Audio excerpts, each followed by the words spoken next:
Yeah, it will just take some time for people to arrive. Welcome, everyone. Yeah, hello, hello. Hey, everybody. Oh, yeah.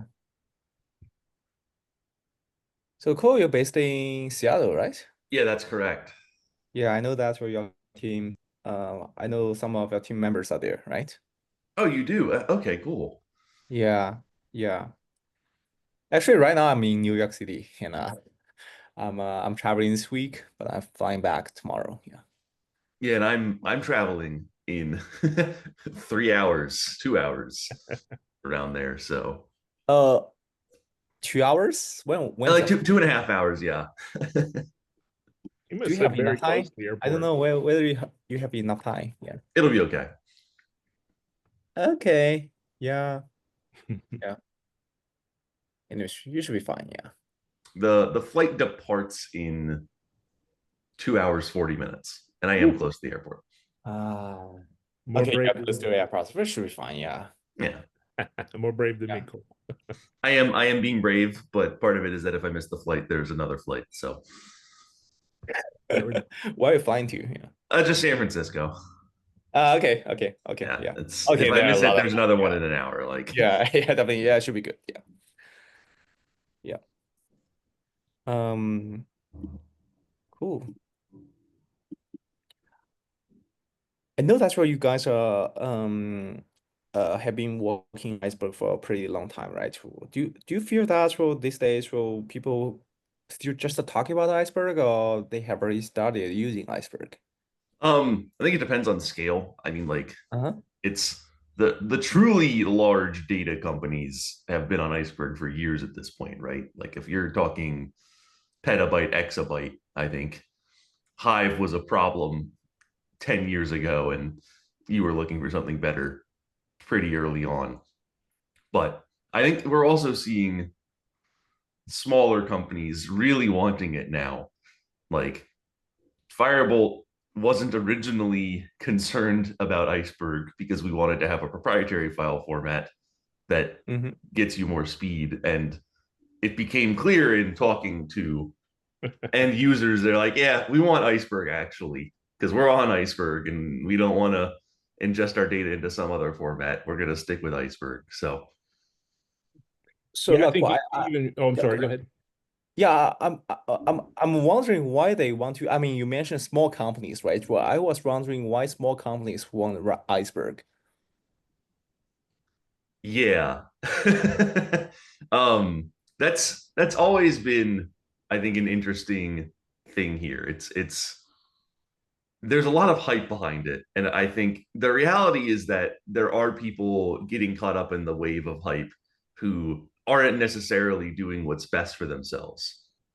Like, it's easy to see everyone saying Iceberg is the future and say, well, I don't want to miss out. And when you've got 100 gigabytes of data, like you're at a scale where you could just use Postgres or DuckDB or something and get away with it. Um, Yeah, the inevitable. Yeah, the inevitable right tool for the right job. I don't have a problem with the forward thinking. I know we all should think about minimal viable product and all that kind of stuff. But if you are a big company, classic enterprise, not those scalar, ludicrously scale folks that Cole was mentioning that have been on Iceberg forever. But if you're a giant bank, a giant telecom, giant car manufacturer, and you have some pretty good sized data, and you already bought into the belief that data lake analytics is good for you, then even if Hive is satisfying you on a lot of levels, I think just sometimes beyond features like performance, sometimes things like wrapping compaction and making that something transactional. I know that was something I've been doing Hadoop for 12 years, and that was always the tough spot. How do I clean up yesterday's partition and then swap it out magically? And what you end up having is these little hazard windows that either for a short bit of time you like replaced everything, so you got double, or you took it out and re-added it back. So I think just little things like that are just architecturally inherent in Iceberg and the other modern table formats, in fairness, is a compelling reason for a lot of folks at scale. But they have to complement the fact that what's their risk profile, how far are they in. There are people to be honest, there are people still running HDP versions, not, prior to the merger with Cloudera. Why? Because they're afraid to change anything. So fear, and that's things that I think slow people down. But big folks that are already playing in this space, as they bring on new data, absolutely, they should be looking at these model table formats. And I personally advocate Iceberg, but Yeah, and there's we have already talked about yeah, something about Iceberg, right? So, but before diving deep into this all this kind of like exciting stuff, so I think we should do a pretty quick intro, okay? And yeah, I just use one sentence. Well, I'm Yingjun Wu, and I'm a founder of RisingWave. Basically, we're a stream processing system, and we built you can use RisingWave to do, let's say, process streaming data from Kafka, from Postgres EDC, and I'll probably sync the data, ingest the data into Iceberg, right? That's my Yep. Yeah. Go ahead. Yeah. Let's Hey, do. Cole, you can go. Yeah, Cole. so I'm Cole Bowden. I was formerly a software engineer. I actually built some stuff in Presto/Trino. Moved on to being a developer advocate as Lester's colleague at Starburst. But I'm now at Firebolt, where we're working on like low latency, high concurrency analytics. So for when you want that interactive analytics use case and distributing them to users to get things to you in the blink of an eye. Awesome. Hey, I'm Lester Martin, developer advocate over at Starburst, the Trino company. Obviously, we're open source plus, so we want to do things above and beyond Trino, some awesome stickiness and stuff. But it is fair to say that Trino is our engine that we're happily built around. Our founders, or the folks that created Trino, Presto in the earliest days. It is our, it's our DNA. So yeah, that's my intro. And I don't live in Dubai, where that picture was taken. I live in Atlanta, Georgia, so glad to. Oh, yeah, cool. Yeah, actually, I used to work in Redshift, AWS Redshift, and that's what I mean. Whenever we talk about for covering S3, we will probably mention Trino, right, or Presto, right? Definitely, if you look at Asina, Asina was actually built on top of, I don't know, a pretty old version of Trino and or Presto, yeah. And there are other products out there, I mean, a lot of times people don't know things like Athena, for example. Yeah, flat hour. These are Presto/Trino kind of engines and that kind of stuff. So, yeah, that's right. Yeah. So, okay. So, before diving deep into the details in Iceberg, well, we probably can take a look at the open data lakehouse, right? And so I believe that obviously everyone knows this, and we know that essentially if you want to build a lakehouse, you actually have to find a data storage, right? Well, probably S3 if you're in AWS. Or if in GCP, it would be like what is called a Google Cloud Storage, right? GCS. Or probably if you're on-prem, then it's Hadoop or something. Yeah, it's still HDFA based. And then on top of that, we actually have the open data format. Oh, yeah, open file format, right? And then it'll be Iceberg. And on top of that, we have the query engine. You actually have to have everything, right? In order to get a modern data lakehouse, right? But essentially, I feel that's what there's a lot of I actually talked to a lot of guys, and the people are tell me that they really want to have a lakehouse, and they ask, okay, is it something like, okay, just install in the binary and then I can run? And I have to tell them probably not the case, right? Well, is it true? Is there something like I think it could be as easy as that. Sometimes we use these terms and we make them sound bigger than they are. I know I've had to help sales folks kind of wrap their head around this. Hey, I can go create a bucket on S3, lay down some bits from Trino.io, change a few config files, spin that up. Those config files include pointing to that bucket. And I've got a data lake. I don't have any data yet, but I've got a data lake. I got a compute engine. I got table formats, all that kind of inherently built in. And again, not just Trino, other options like that. So I think there's this, belief, I got to go buy Snowflake. I got to buy this multi-year project and then set all this up. Yeah, I can do all these things. But yeah, I would argue you can very quickly be in the data lake house space with very little effort. Now, size and scale, how you're going to support it the next year and all that, you're going to work on it.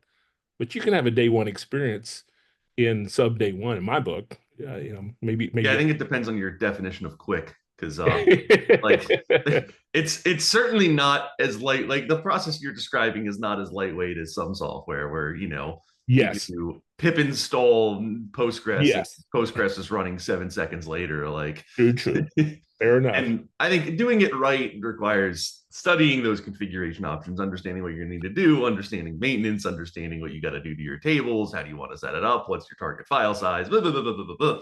So like getting it productionized, I think, is going to require some more diligence, thought, reading. My experience as a consultant, though, I used to work at Cloudera and Hortonworks before all this, and the reality is, though, people do that due diligence to a point. Usually the infrastructure folks do a lot of due diligence, and they get something up, and they justify this as successful. But I have seen countless, and I don't mean to pick on anyone. I'm just saying I see countless of enterprises that have so many different teams working on it with different levels of skills, and all those problems like file size, file formats, Iceberg or not. There are countless problems everywhere. And the reality is, it's not about low-hanging fruit. It's about, okay, if you're doing a lot of bad things, what surfacing is bad? Because those enterprises don't have hundreds and hundreds of data sets that are ludicrously scale. They have a handful, 5, 10, 15 of these giant data sets. And those need a special love. And they do a lot of terrible, dumb things, with all the other stuff. So the data engineering space, I think we need, there's more growth opportunity for people than to get the infrastructure stood up. The infrastructure, good news is at the end of that effort, which Cole's, and, Trino, while I said, oh yeah, unwind some bits and you're off and running, in fairness, to run a good, high quality, auto scale up and down solution takes some effort, takes some serious chops. But there's a good success. Am I up or not? You can, I got a 10 node cluster that can scale up to 20. I've seen it, I verify it.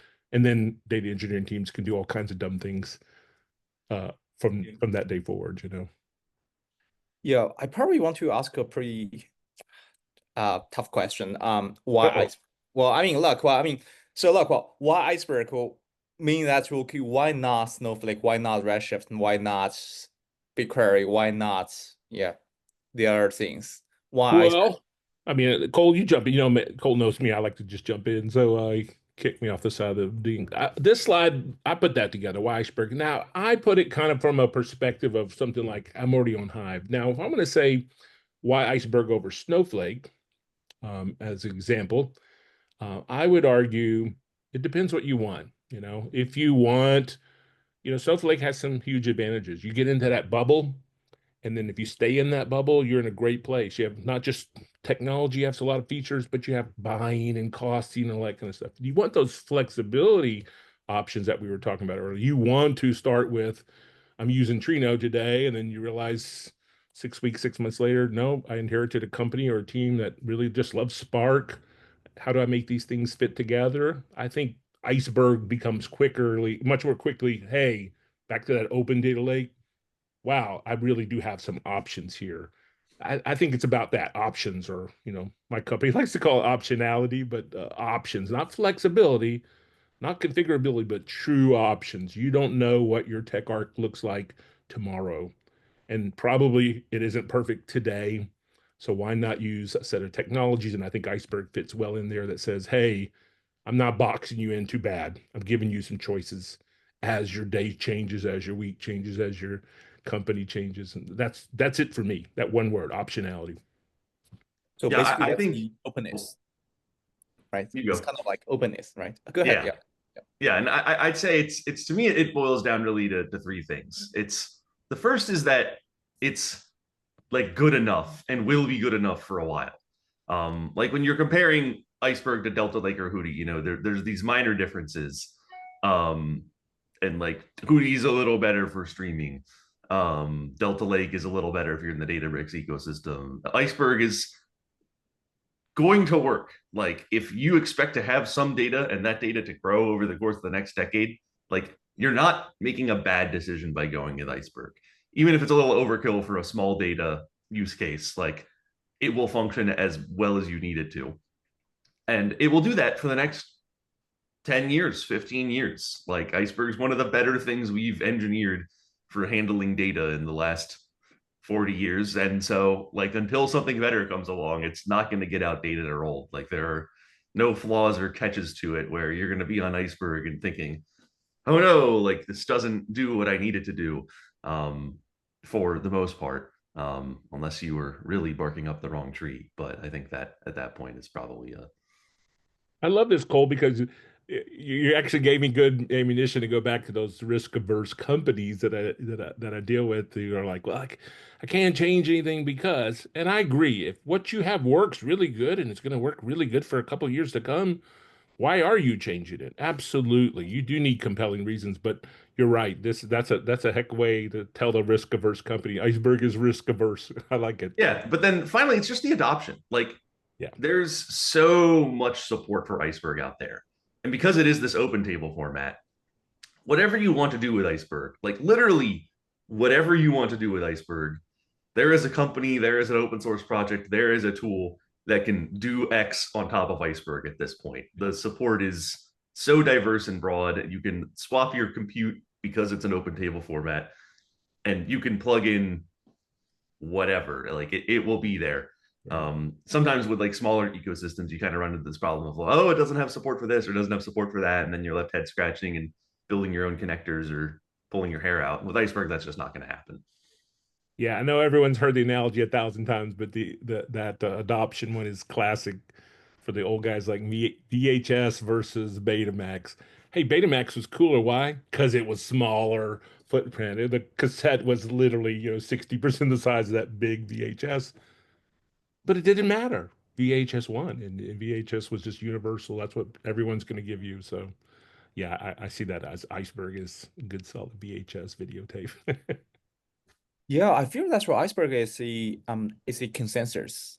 Yeah, Because I mean, in the past, well, I mean, when I was in Redshift, for it was like, I mean, Redshift is great product, okay? yep. And everyone is talking about, so, okay, which cloud vendor we should pick, right? Well, GCP, AWS, or Azure, and then which data warehouse we should pick, right? Well, and Snowflake, whatever, right? Well, but for essentially these days, well, people probably do not really need to pick a query engine. I mean, they actually eventually they need to pick a query engine, but they do I not. disagree. They don't have to because they may be big enough that it makes sense.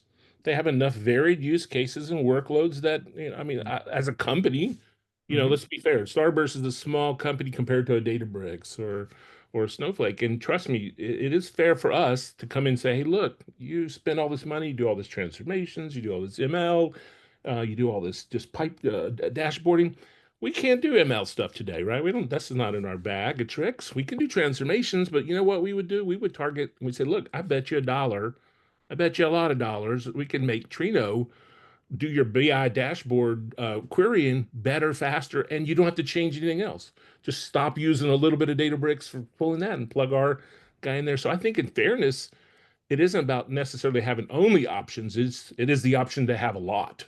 The bigger the companies get, it's not always about.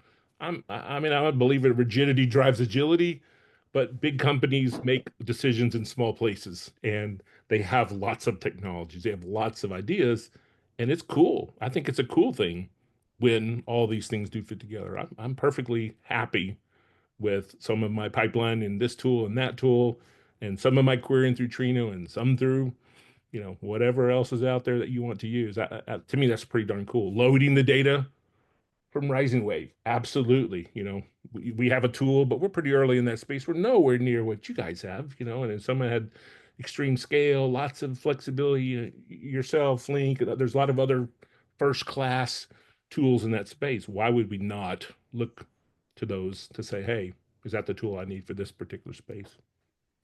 Yeah, and another issue that's well, I mean, another reason we move to Iceberg is that well, they probably feel that well, probably Snowflake is too expensive, and probably they were probably the first year they probably get some credits, right? Well, from discounts from the vendor. First one's free.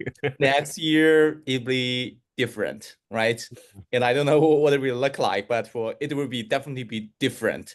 And the thing here that's I mean, if I store data in Iceberg, then I actually have right. So I have something, right? So I can bargain with you, right? Well, it's not like a fully vendor lock-in.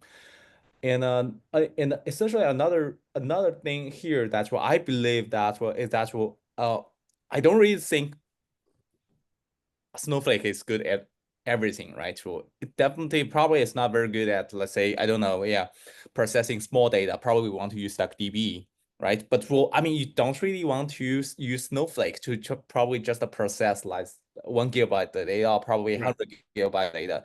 It's definitely a waste of money.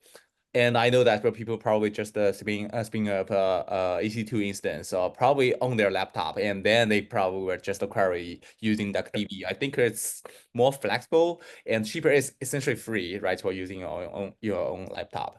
Yep. And you actually have more options, right, to query the data. Yep, 100%. Yeah. Okay, that definitely I believe that's what a lot of people knows for why Iceberg, but for why not Iceberg? Is there any limitations? Well, I actually when I put this slide, what I was thinking about it, probably Iceberg was not very good at small companies, but Cole, you at the very beginning you mentioned that really essentially small companies really want to have Iceberg. Well, that actually surprised me, right? Well, because one primary slide I was thinking about is probably small companies were not very good. Yeah.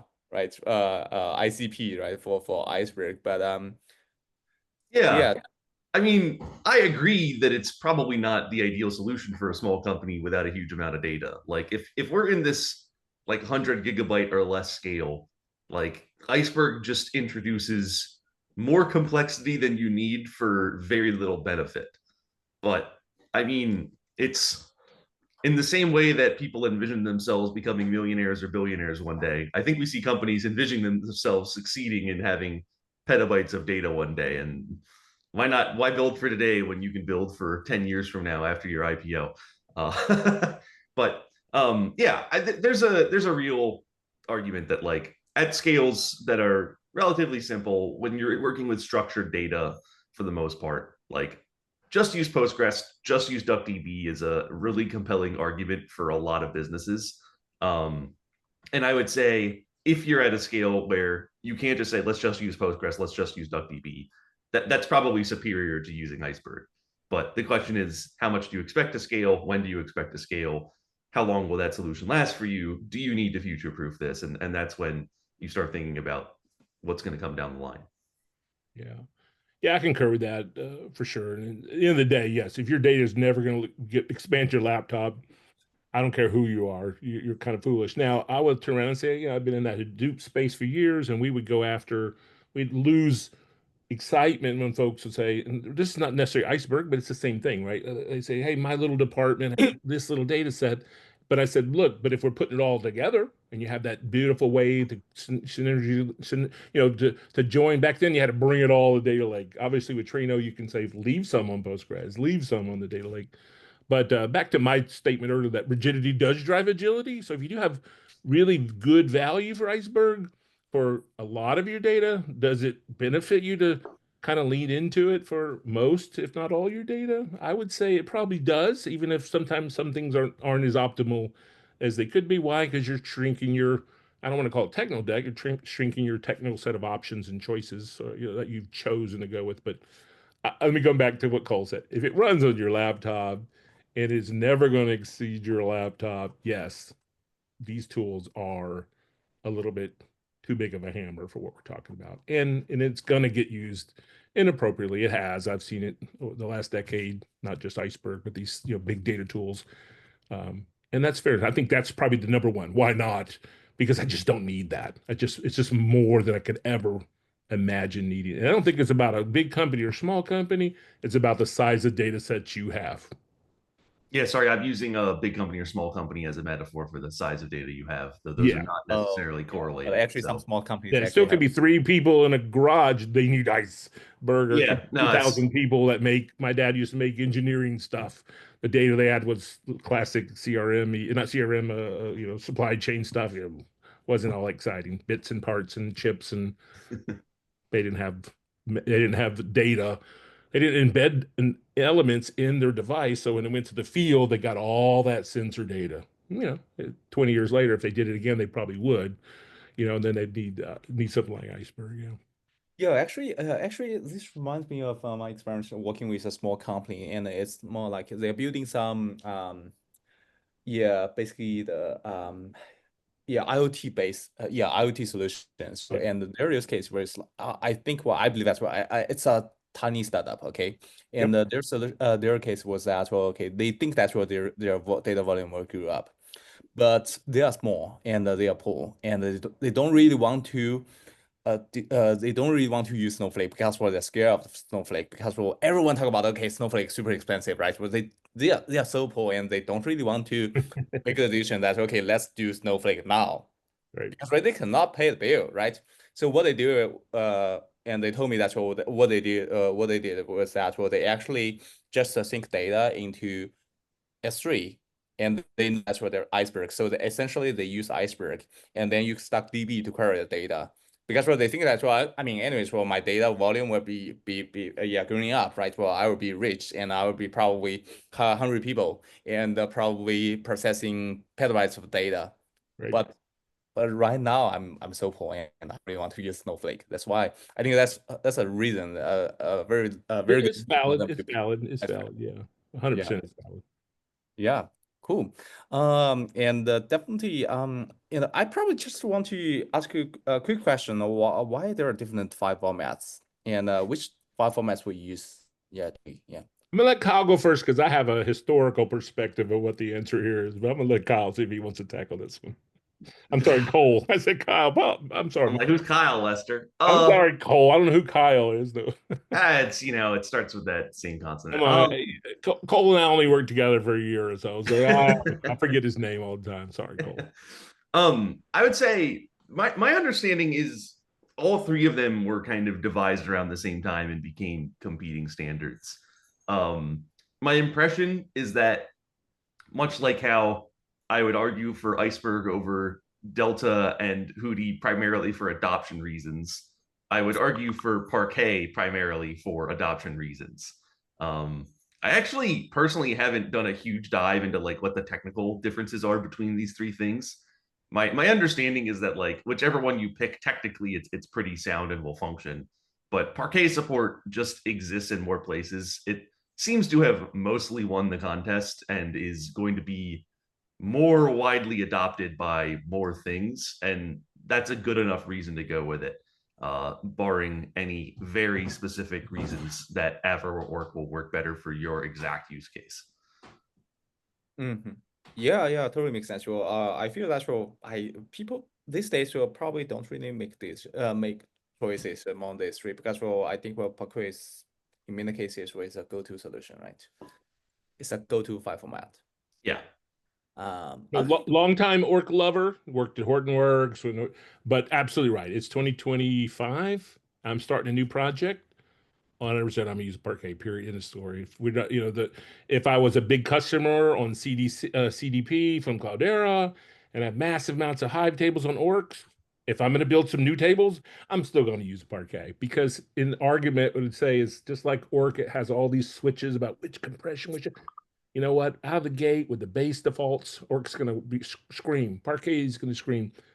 Yeah, adoption, period, in the story. And again, that's took me a couple of years to get off of that horse, but even Trino got off that horse. It was trying hard because it learned adopted Orc pretty early in its days and did a lot of work around making Orc shine.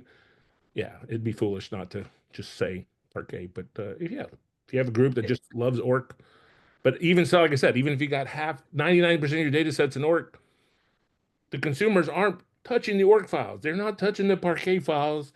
They're touching the tables, and the engines can work with them. Just go with Parquet. Period. Yeah. Cool. Okay, that's the file format, and then let's talk about a table format. Well, definitely, Iceberg is a layer on top of file format, and whenever we want to use the table format, we definitely want to discuss the catalog, right? And I was wondering which catalog is most popular in production, based on your experience.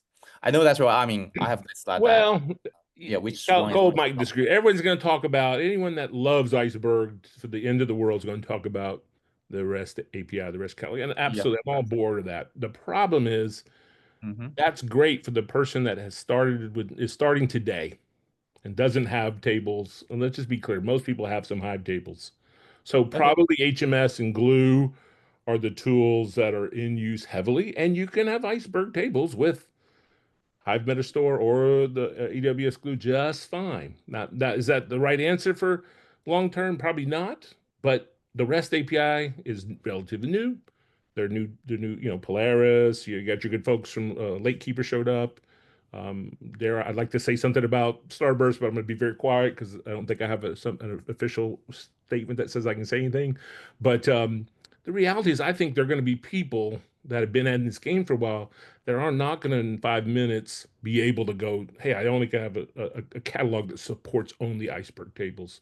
So people are going to have multiple catalogs for some time to come. And that's why I think I commented on that other one the other day, and I know it was probably not what anyone wanted to hear. I'd say, don't rush to rest. If you have a lot of things, go ahead and accept without changing anything. I can already use what I have and still do Iceberg, and then start going, okay, what does that mean? Do I need to start thinking about multiple catalogs? And most of these engines are going to be fine with having more than one catalog. To me, the right thing, if the three of us want to go make a company, we should go make a good company that says, I am HMS plus REST.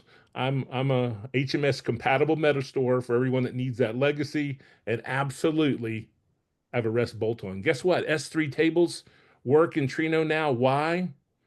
Because when they announced them last year, they said works great in AWS tools, but what about everybody else? Well, they fixed the what about everybody else a couple weeks ago. They said, cool, I guess we have to do a REST catalog. Great, done.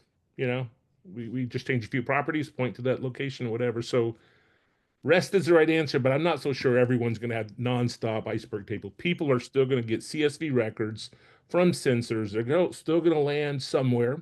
In your case, maybe they'll land on Kafka, and great. If it's a Kafka, then tools like yours could come and rip them apart and load them in Iceberg. But still, a lot of people they land and they just have point Hive external tables to that, and then they read from that and insert into. There's still going to be people that do these little, I don't want to call micro batch, but very frequent batch cycles, 15 minutes worth of sweeping a folder and loading Iceberg. So there's always going to be some of these little classic Hive tables, in my viewpoint, at a big company that's been doing this for some time. So I ramble. What did I tell you? HMS is still valid. REST is the solution for Iceberg.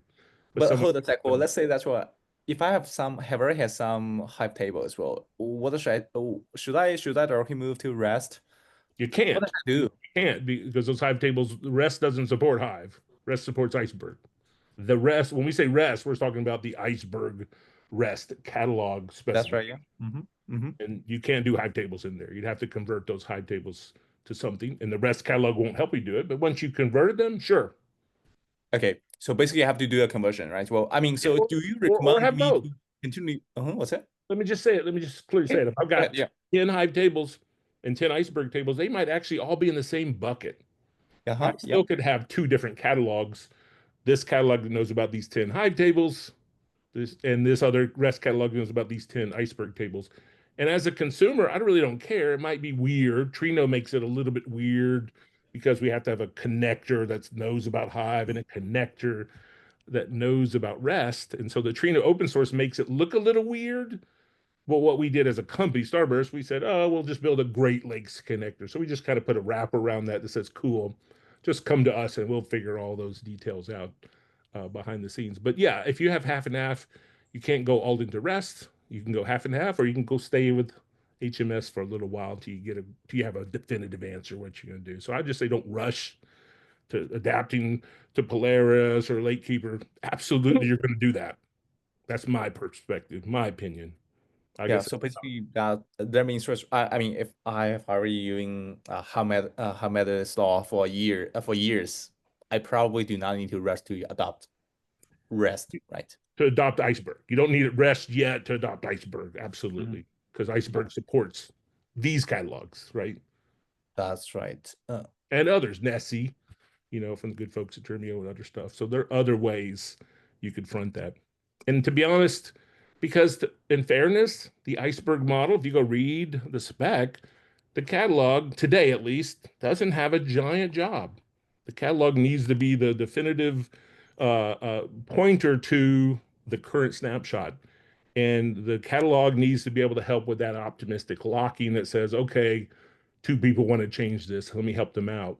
But it's really just going to say, no, you can't do it. And then it falls on the engine to go, okay, I've missed my opportunity. Someone else made a change. What can I do as an engine besides complain to my user? Can I re-baseline? Can I catch up? So the catalog's not doing all that hard work today. The catalog is keeping track of those pointers. And today it's pretty lightweight. And that's why a REST service put in memory with a little bit of durable storage would be awesome for what that is. But, you know, that's my, I rambled about it. I better stop. Yeah, actually, there are two questions. In the first question about hoodies. In the first question is that, is there any easy way to transit from? I mean, I think the attendee says that probably they have already adopted hoodie. I think they have already adopted hoodie, and they're asking about is there any easy way to migrate from hoodie to Iceberg? And the second one is that does REST support hoodie catalog? Any expert in hoodie? I'm definitely not, but I know that's where there are some projects working on that. I think the answer to migrating hoodie to Iceberg is no, that will not be easy, and good luck. You're going to need to spend some time and effort and elbow grease on working out how to do that, because that's not a common migration path, and I don't think there are tons of people interested in selling solutions to that because it's uncommon. But it'll probably evolve over time. Like, it's possible. Everything's possible because hoodie can write to other systems and those systems can ingest into Iceberg. Like, I would bet you're just going to need to have like an extra stop on the way.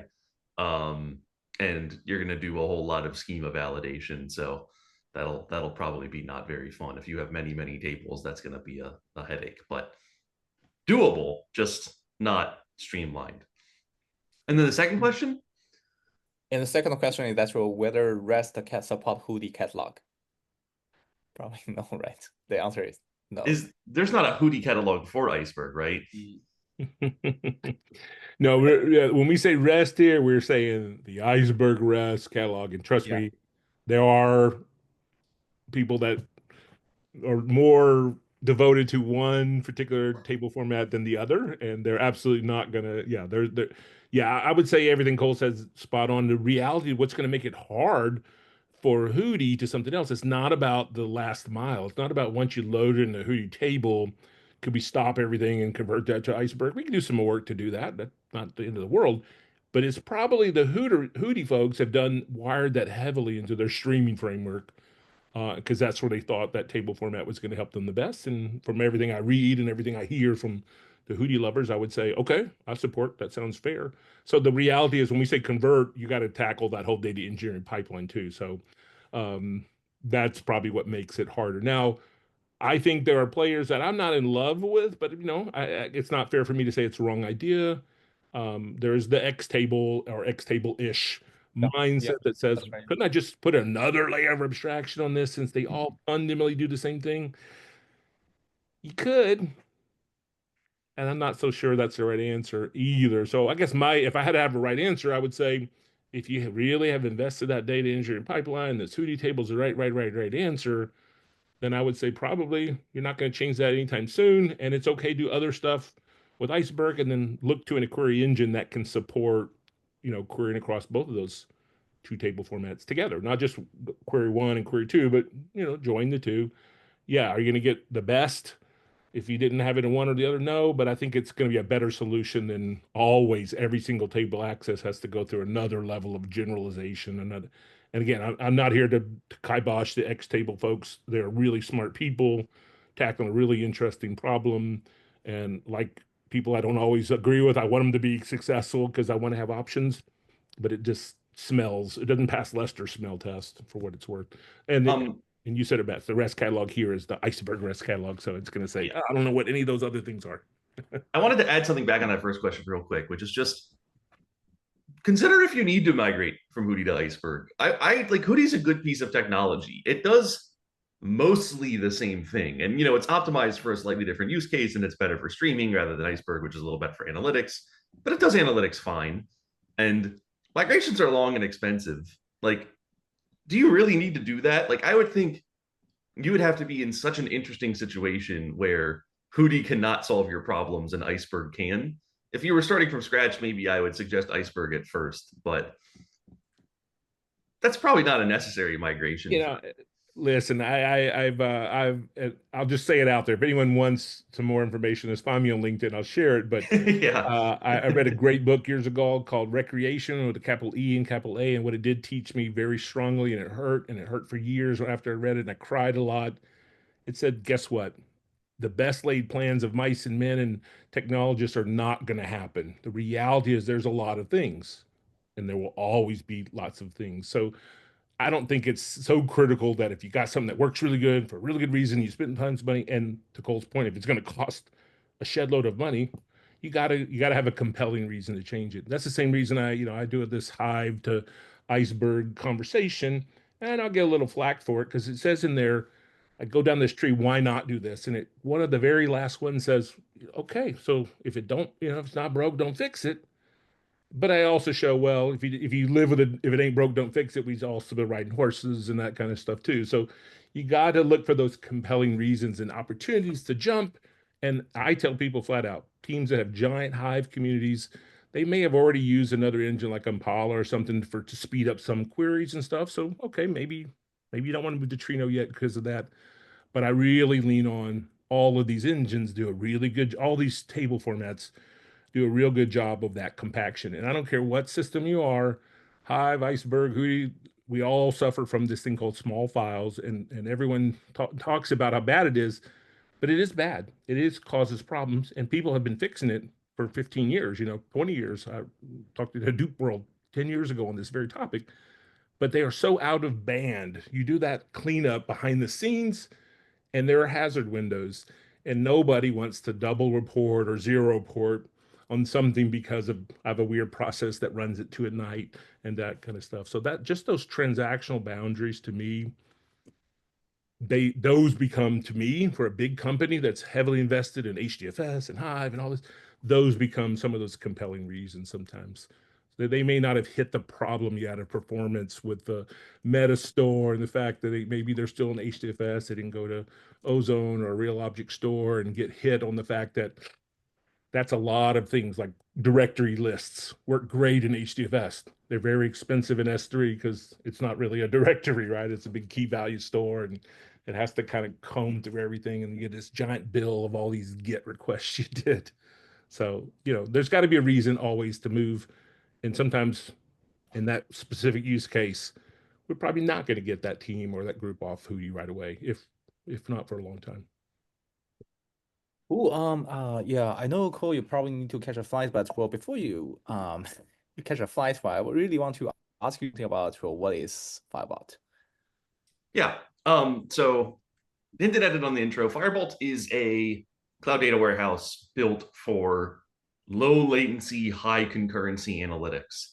So if you want to get SQL into the hands of users where they're working on an interactive data app and can comb through data themselves, or you want something like an AI experience that's backed by SQL for like retrieval augmented generation, and you want that to be a speedy experience that doesn't slow down the process, that's where Firebolt truly excels. So we have our own file format, but we announced Iceberg support about a month ago now.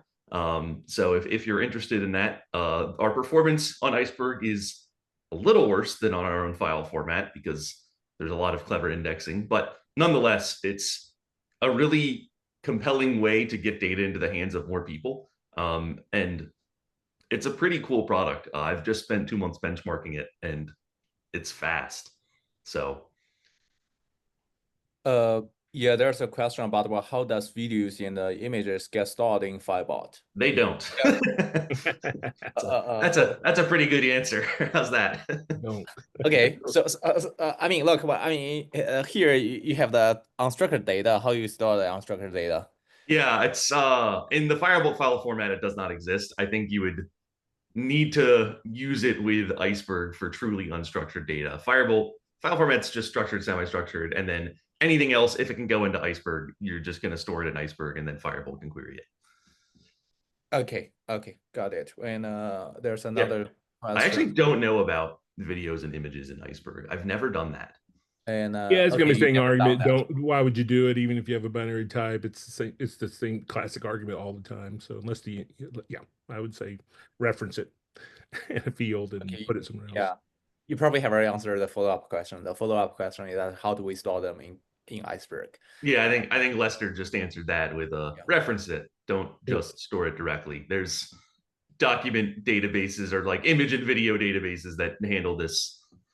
Or even lower tech, right? Just slap it in a big giant S3 bucket and know that key to it and store that key as part of the payload. Where is this thing stored at? Now, that's because today people haven't thought about using iceberg tables to look at that image or video, especially image. You can argue there are some good models out there. You can take an image and say quickly look at it, but video gets pretty interesting. I know I was going to tell you about a story about a train company, and they had videos on the back of the cars, and they were looking for wobbles to figure out bad tracks. It was all analytics, but that's usually pretty specialized. So yeah, store a reference, decide where you want to put that binary and store a reference to that binary, some fast way to retrieve it as needed. Yeah, still.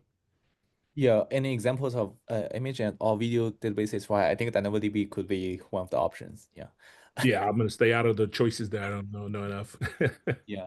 And there's another question about the Firebolt. Well, how do you compare Peanut with Firebolt? Well, Pinot with you are Firebolt. super interesting Firebolt, I have to say. Yeah. Firebot user out here. All right, I love it. I think my answer to more questions about Firebolt is if you want to reach out to me on LinkedIn, I'm happy to talk more. And Okay. I'm going to plug, we have a live stream a week from now called Firebolt Forward, where we're going to go into some benchmarks. So if you want to check the Firebolt page, there's a live stream in a week where you will get all this information and more. So I'd register for that. That's my recommendation. You know what's really cool to the Iceberg community though, when companies like Firebolt say, "Okay, great, I hear it from the community and you adapt," but they say, "I've done some cooler things on my own." Those cooler ideas, if not already somehow implemented in some way or shape or form or Iceberg, could easily come back. You know, there are all kinds of cool puffin files, all kinds of neat things that have been happening in Iceberg alone because someone else had done something cool and fancy and said, "Oh, I bet everybody can benefit that." So I think we'll all benefit it.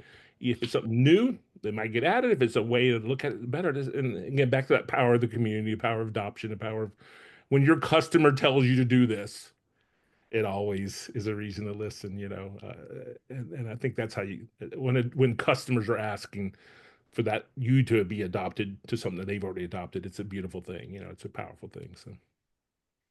Cool. Well, all right. I think I need to go to the airport now. Yeah, Good luck. yeah. Would you fly like at 90 minutes? You're not going to make it, boss, to run. I'll let you know if I did. But Okay. Thank you very much to RisingWave for hosting and organizing. Thank you to everyone for asking questions, and I'll see you all later. Sure, yeah. Yeah, And cool. we can definitely discuss. Well, I mean, if you guys were interested in Firebolt, we can definitely reach out to Cole. Yeah, we could do another stream as well. That would be totally fine. Sure. Right. And okay, all right, see you. Yeah. And Leslie, definitely I want to Lester, I definitely want to ask you more about Trino, right? So and Sure. I definitely heard a lot of things of Trino, and it's essentially the de facto query engine in Iceberg and all in S3. And tell me, how do you compare Trino with some other query engines like I don't know, yeah, Snowflake, whatever, yeah. Sure. Well, I will say the reason, first, you didn't ask it, but the reason why some people think of it as a de facto, because the folks that built Iceberg worked over at a place called Netflix. And as they were building it, what engine did they use? They used Trino. It probably was still called Presto SQL probably at that time, maybe when they were getting started. But Ryan Blue and those folks, you know, that's where the queries were running initially. That's where they worked. And so absolutely, Iceberg has support for Spark and lots of other cool things. So the question was Trino versus something else. I think Trino, before we say Trino versus Snowflake, it's probably just fair to say, what is Trino kind of like?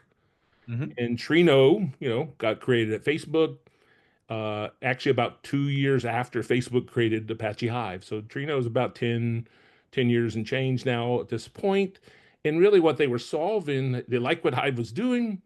And what in Hive, I have a little paper I do about my own little version of a CAP theorem of these engines. It's about SQL adoption, speed, and reliability. So they need to have, everybody has to have SQL, so it's about speed and reliability. And Hive definitely, at its heart, which is built on top of Hadoop, is reliability was king, you know, and they really were solving problems that probably weren't queryable anyway. So they got a bad rap for takes forever to do everything in Hive. But then there are going to be people that say, I got a question that ought to be able to go a little faster. So Trino, in the earliest of days, or Presto in the earliest of days, said, you know what, I'm going to sacrifice some of that resiliency for performance. So they really are, it's a streaming engine, and a different term than you think of as streaming, meaning we don't do a lot of writes to disk and that kind of stuff. We pull off disk, and we really never want to touch a disk again. So we want to, it's not that we want to read everything and cache it. We want to read as fast as we can, but we want to throw things away as fast as we can. So the engine itself, the way Spark works when it builds a query plan, the way Hive and Tez and MapReduce build a query plan, that those whole directed acyclic graphs at the highest level, and you look at them, they look very similar. You're like, oh, okay, read this, do a partition, exchange, and join them. So the engines are very similar. Trino focused on there are going to be plenty of queries that people need an answer quickly. So what it started with was, that phrase, interactive queries. So what it didn't do great, initially at least, was really, really, really, really, really long-running queries. Why? Because, it could do it, but the engine was trying to finish up and get work on the next guy. I didn't want to spool things to disk. So it had a lot of durability concerns when those long-running queries. So we've addressed that by adding a fault-tolerant mode that looks a lot like Spark, looks a lot like Hive and things. But at heart, it was trying to be a ludicrously fast data lake engine. And along the journey, and kind of the reason why Presto did split apart to Presto DB and Presto SQL was there was the drivers, the four people that created it were really adamant about, we want it to be data lake, but we want it to be any kind of data source. So they really pushed this connector architecture. So Oracle's, Elastics, Kafka, anything you can think of, Salesforce, an application, anybody could plug into there and say, I'm a database. Will you let me query? And then that really pushed that concept of, I would argue we're probably one of the best and earliest adopters of that federation approach, federation query engines. But that's for optionality, for extensibility. The engine itself at Trino, the best place is going to shine, of course, is on data lakes itself. So I don't know if I answered any of your questions, but gave a little bit. Yeah, definitely. Well, it answered a lot of questions. And what Trino is not good at, well, like I don't know. Well, can I build a rack on top of Trino? I don't know. I mean, well, what is it? So what I say was good at it was it's definitely a really good fast query engine. You can definitely be doing your transformation workloads. I would say the boundary when you get past that. So if you start saying, well, what is a real world example? Data gets created and data gets utilized for AI. Well, today we pick up around post ingestion. We have some ingestion tool. Trino doesn't have hardcore ingestion tools like you have. Trino, open source Trino. My company is dabbling in that space because you want to fill in your world, but we do not have a tool. We don't have a quality level of a tool with features and years of performance and all that good stuff like you guys have, or open source Flink has, or even Spark structured streaming. You guys are the players and the winners in that. We can tackle, Starburst can tackle, you got it in Kafka and the data is in this kind of format. Yeah, we can do live tables and all that, but that's still new to us. So I would say Trino doesn't even do that. That's a third party that adds those. So Trino's not. We're going to say someone needs to ingest it to Trino. And then post analytics, Trino recently, in open source, Trino has offered an AI connector, which is pretty promising, pretty interesting stuff. But it's an early step. So definitely as you get into machine learning and more advanced Gen AI type stuff, this is not your tool set. This is a query engine. But in that realm, I have hard-pressed reasons why to tell you it's not the tool of choice. I really do. Yeah, definitely. Yeah, you mentioned the ingestion, right? So essentially, we are the more focused on ingestion. And we can do definitely. I mean, RisingWave can definitely. I mean, query stuff. Query as well, but it's not definitely not that well compared to. I mean, we do not really compare with DuckDB, Trino, whatever. But Right. we're essentially pretty more focused on ingesting and managing streaming data. Like if you can, let's say, doing something like, I mean, from MongoDB, PostgreSQL, Kafka, you have a, let's say, S3 bucket, and essentially RisingWave can help you to ingest the data into the Iceberg using Postgres protocol. Basically, you can just write a PostgreSQL, because I believe that's people really know how to use Postgres, right? And we do not really want to educate the market. Okay, look, well, let's use our own SQL dialect. But no, it's not like that. We do not need to learn something like Spark structured SQL, you do not need to learn something like Flink SQL. No, just PostgreSQL. Yep. And I think the good thing here, another good thing I would have to mention here is that, well, I mean, many people say that, well, Iceberg is not very good for streaming, but essentially, I think that's why as long as you have a very good streaming ingestion engine, you could actually essentially turn Iceberg into storage for the streaming data. I think the challenge here is that, well, for streaming data, people always think that, well, Iceberg is not very good for streaming data because, well, streaming data could generate a lot of like small files, right? And people will say, okay, querying so many small files are so time consuming and it's not quite efficient. But what do we do here is that we actually help people to control the commit rate, right? Where you can commit where everything totally depends on the data volume, right? Where if every single second you gather, let's say 1 million data, it's definitely a huge amount of data. You probably really want to commit it to Iceberg as soon as possible. But if you don't really have so much data, right? Well, I don't really suggest you to commit so frequently. You can probably do some batching, right? Yep. And that's essentially what we do. And definitely we have and once you ingest into Iceberg, you can definitely use any query engines you love to use for like Trino, like Right. like DB, whatever, right? Well, or even Snowflake. If you really want to use Snowflake, definitely they have something like that. But for I mean, I think what the magic of Iceberg is that it's so open, and as long as you have I mean a good amount of data, and you don't really want to have vendor lock in, right? So Yep. I think Iceberg is the way to go. Oh, and you hit all the right buttons. I mean, your tool and others do have that mindset. It's not that streaming and Iceberg can't go well. You said it best. It's about the frequency. What is the velocity of the data you're receiving? And if you have a high That's right. velocity set of data, you're okay. You can probably commit every second. You can build a file. If not, you open those files, you start packing them up, and then at some point you go, okay, pinch her off, or you hold a buffer or whatever you need to do. But people have overblown, on my mind, people have overblown. Compaction is important. I was talking to you how that is critically important, but at a low velocity with frequent frequent make a new snapshot. The reality is engines like Trino, while what we don't want is, say you did weird things like you have enough data partition at a day level. You can probably do a pretty crappy job on today with small files. But if I'm querying 90 days or 128 days, 365 days, if you don't try to fix it. So as long as the streaming engines and the mindset and I am using partitioning, but something that says, hey, this data settle down, then I think for the really large data sets, we don't want these automated tools. We want to bake it into that pipeline because the pipeline knows when problems are surfacing. The pipeline can just fix it once. If we just we sell a compaction tool. I'm not going to lie. And I'm okay with turned on automatic for everybody, but set that like once a week, right? For this regular stuff. But your serious stuff, you need to be religious about it. Just like you said, what is this frequency? How fast does data come in? How fast do people want to query it? And they always want to query it immediately. Find that right mix that lets me not have to compact like crazy either. But I went to I watched the Iceberg Summit last year. I'm trying to remember who the vendor was.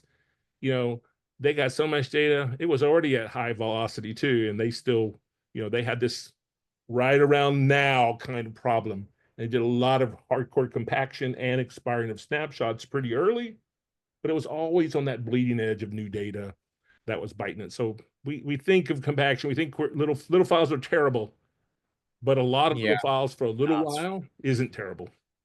Let me say it that way. Just never fixing those little files. That's when the problem turns around and ends up killing you, when you realize you got 3 years of data at 120K per file. You're like, we're in trouble now. Yeah.